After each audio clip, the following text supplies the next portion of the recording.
Over the weekend, parts of the mountain village of Ruidoso were spared by the massive flames of the South Fork and Salt fires. But local officials coordinating the rescue missions say vast areas around Ruidoso were destroyed by the largest wildfires they'd ever seen. Looking at our neighbors, our community, our family, our friends, and looking at everything that they've worked for their entire lives just lost in a matter of seconds, it's very devastating. Very devastating. I just want to urge them to keep their faith and keep going, and we're a community. We're going to be in this together. We're going to be here to help them rebuild.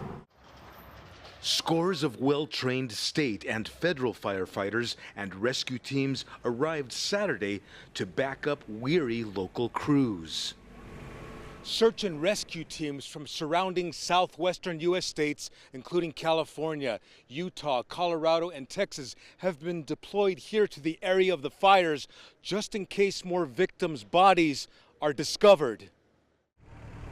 And the U.S. government has sent dozens of experienced disaster relief agents from the Federal Emergency Management Agency, known as FEMA.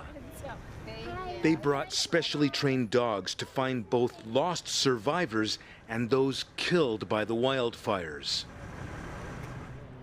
These are members of the U.S. lead agency that confronts many of this nation's worst disasters. So we're again John Rigolo is a 40-year veteran FEMA task force leader. He led rescue missions during Hurricane Katrina and the devastating Lahaina wildfires on Hawaii's Maui Island.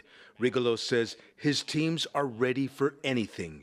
And they're trained for collapse rescue, wide area search, water rescue, because there has been some rain, and of course rain in a burned out or scar areas. Now we have flash flood considerations. So these are all folks who are trained to operate in that environment, austere environment if necessary, to go out and do search operations. Throughout the weekend, they'll work alongside local crews to build fire lines and put out spot fires in an effort to finally control the blazing flames that are still burning in difficult terrains. Franc Contreras, CGTN, Ruidoso, New Mexico.